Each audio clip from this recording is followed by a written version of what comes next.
I think that we are going to be seeing $48 silver. There's going to be a $10 move coming up very quickly here, I believe. Now, when it does hit the $48 to $50 level, you're going to see it probably be repelled, and it'll chop sideways a little bit when it blasts through it. And this is predicting moves that are huge. Silver put in a 14-year high today of $38.47. And so I need to revisit a presentation that I made just a couple of weeks ago titled The Silver Slingshot. Now, I made this at the Investor Summit at Sea a little over 2 weeks ago. And in there, I start with gold, and I show where gold has gone, and I predict that silver is going to be making these moves very shortly. So let's analyze a little bit of gold.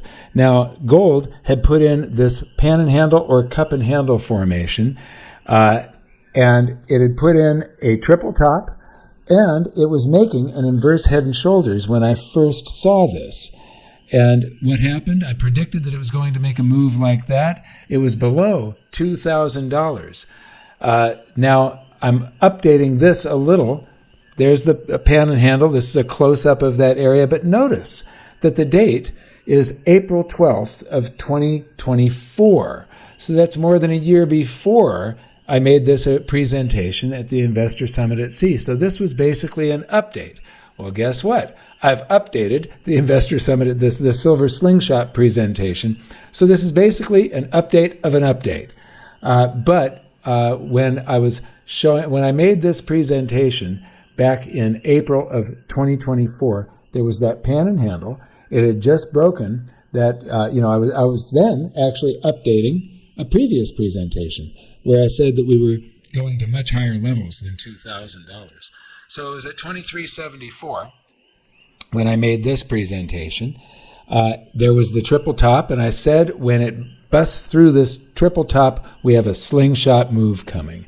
There was the inverse head and shoulders predicting it, and you can draw a line right where that triple top was. You can draw a line across the neckline of the head. This is an inverse head and shoulders. Flip it upside down, and that's the predicted move. And so I took this. It actually happened much more steeply. This was actually copy-pasted from the last frame where I was predicting a move, and it happened very, very quickly. Well, then I updated this for Investor Summit at Sea. So this chart was made June 20 of 2025, and you can see what the move was. It hit $3,500 and then pulled back to 33.69 basically. I'm rounding. But it made a top. It hit $3,500. It bounced back. It's still below $3,500. It's bouncing around. It's noodling sideways, and everybody's saying, "Oh, I missed it. I don't want to buy at a high. The top is in, and I missed the entire move." Well, guess what? They said that there. They said that there. They said that there, and they said that there. The whole thing is taking a position and hanging on. I mean, in order to think that this is a top, you also have to think, well, then they're going to stop. If it's going to fall from here, they would have to stop creating currency. They'd have to stop typing new dollars into existence. Let's go to silver. And there is the COVID crash. And I want to zoom up on the COVID crash here.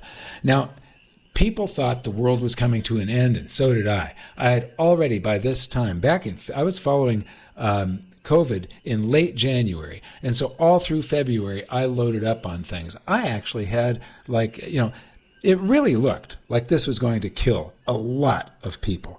Well, it was far exaggerated. And we know what the CDC and the NIH and Anthony Fauci did. But by the time March rolled around, I had enough supplies to close my front door. I lived in a penthouse in San Juan then, not up at my farm here. And beautiful. It looked like an art gallery, not like this, just plain. Right now, it's mission first, team second, individual third. So I've got a big mission that I'm trying to do, and decorating this place is like the lowest priority. So anyway, I wanted to buy gold with every fiber in my body. People were scared. I had enough supplies already to close my front door for 6 months and not open it, including enough oxygen to do a 2-liter flow 24/7 for an entire week. so I wouldn't have to go to a hospital. But Robert Kiyosaki used to say, true investors don't run from crisis, they run towards it. And when silver hit this low, the gold-silver ratio went up to over 123. It was just below 125 at the peak. And I didn't buy gold. I bought silver down at these prices. I didn't nail the 123 to 1 or 124 to 1, whatever it went to. But I did buy. And I added significantly to my position where the ratio was over 110 and another purchase over 100. And so let's get to silver now. You'll notice that there's the COVID crash, and there is the cup and handle, and there's the inverse head and shoulders. There is multiple hits on trying to break through. So it's not the same triple top that you saw before, but you can consider that the neckline. And if you flip that upside down, it's the predicted move. Again, notice the date, April of 2024. But we ran into some resistance there. There was the previous peaks. And so this is the update that I did for Investor Summit at Sea of June 20, 2025. Is this chart, and you can see the resistance that we had run into that sort of stopped the progression. And then when it finally busted through that resistance, we were at $36 then, but it ran into this resistance that was 13 years old. And that resistance was a 37.46 high and 36.89 close. The high was actually the day after the highest close. It closed 36.89. The next day it opened, and it bounced around and made a high of 37.46, and then closed down in the 34s, actually, on that day. But that was the resistance that we were running into. Now, this is mostly technical analyst resistance. There's technical analysts looking at this, betting that it's going to hit this resistance and go down. And they're right. They cause themselves to be right. If there's enough people looking at this and trading off of it, it's a self-fulfilling prophecy. And so this caused it to do a little bit of a pullback. But when you actually look at the real resistance, the people that bought back then, that are waiting to get back to even, this was only 2 trading days. So it was nothing. It was bound to fail and fail quickly. And so it did today. This is July 11th, 2025, and there you have a close of 38.47, but an intraday high of 38.53. So this just blasted right through the previous resistance that you see here in the 37s, 37 to 37.20. Now let's take a look at a longer-term chart as of today. So we're at 38.47 close, and this is the previous high where it had run into resistance before. And we have cleared that significantly. I mean, we blasted right past it. So now we're at highs, instead of 13 years, we're now at highs we haven't experienced for 14 years. But let's take a look at, let's do a close-up on this area right here. And so that's this chart. And what you see here, the main things that I want to point out, there's that high that caused us to stall in the 37s and then go up. And like I said, the highest intraday was the second, I can't remember the date, but the second one of those 2 little bars there. The first one was the highest close. But where we are today here, the reason I want to point this out is look at this. There's only about 3 months of trading that occurred at higher prices than this. And it's 14 years ago. So how many people are still sitting on silver that they bought at above these prices that are waiting to break even and are going to dump their silver? Very, very few, and most of those people are absolutely convinced that it's going to far higher prices than this, and so they're not going to sell anyway. So that means it's only the technical traders looking at this. It's 14-year-old weak resistance. And that means that when it does get to some of these peaks, we're going to see a little chop and a pullback and a little chop, but pretty much it is clear sailing to here, from here. And I think that we are going to be seeing $48 silver. There's going to be a $10 move coming up very quickly here, I believe. Let's zoom in on this on the old chart. You can see the cup and handle, the 2011 peak. It was at 28.33 then. There was the cup and handle. There's the resistance. There's the inverse head and shoulders. I believe that we are headed up to these prices. Now, when it does hit the $48 to $50 level, you're going to see it probably be repelled, and it'll chop sideways a little bit. When it blasts through it, we're in clear air. And I've pointed this out many times before, and I believe that I was the very first person to notice this. This cup and handle is inside of a 50, it's from January of 1980, so it's a 45-year cup and handle. And this is predicting moves that are huge, and I'll get to those in a moment. But here's same cup and handle, and an attempt that I made to draw it on a trackpad. It's not easy. There's a little bit better cup and handle that fits it. Now, this is a snapshot of a page from the Kindle version of my book, The Great Gold and Silver Rush of the 21st Century.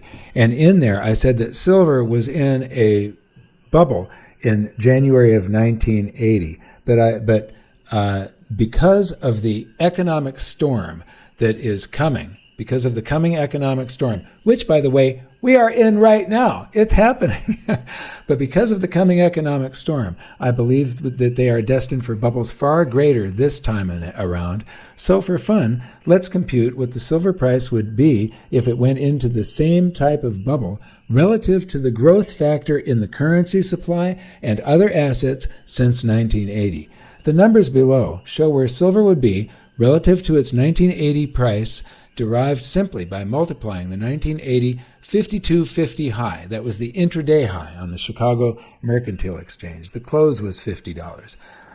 By the percentage rise in these other categories since then to their most recent peaks in this decade. Now, some of them have gone to even higher peaks. This was all written back in the summer of 2022. So this is as of 3 years ago. The Consumer Price Index 3 years ago predicted that silver would have to be $200 an ounce, $200 per ounce. That was the prediction 3 years ago. Has there been inflation since? The single-family median price home, $468 per ounce silver, if it had turned in the same percentage increases as single-family median price homes. The Wilshire 5000 stock index, this one will blow your mind. $2,178 silver per ounce. $21.78 per ounce. Now, that is not going to happen, but if it had grown by the same percentage as the Wilshire 5000. The 10-year Treasury bond, $1,059 as measured by the inverse of the yield. The U.S. GDP, $468, the same. So real estate has kept up with single-family homes.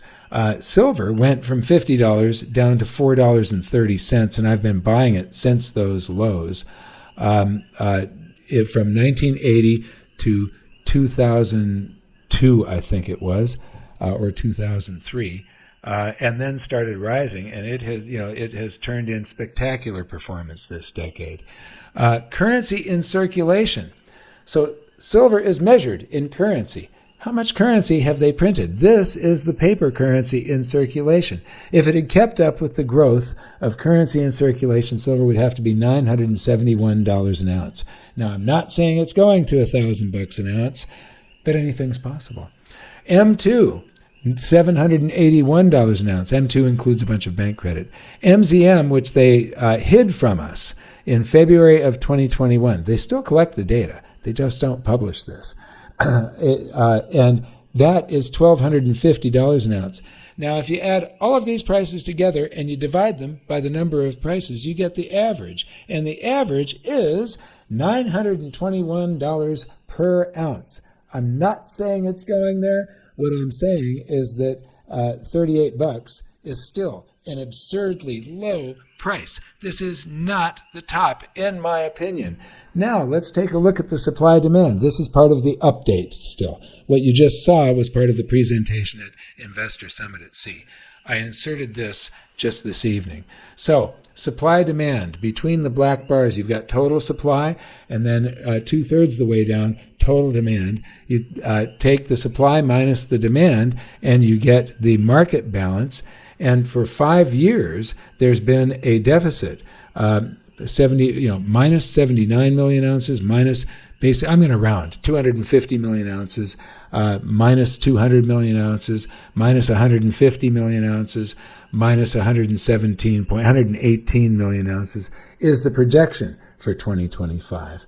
But then you go down here, and there's the market balance less exchange-traded products. So people taking silver off the market in exchange-traded products. And instead of 5 years of deficits, you end up with 7 years. And there it is. Silver just closed at $38.47, breaking through 14-year resistance. And according to Mike Maloney, we're just getting started. A slingshot move to $48, maybe even beyond, could be next. But here's the truth. Most people will miss it because they're waiting for permission from the mainstream. You've just seen the data, the patterns, the history. Now it's about being early, not late. If you found value in this video, do us a favor. Hit the like button, subscribe, and click the bell so you never miss another crucial update from Mike. Thanks for watching, and as always, wealth comes from education, so keep learning.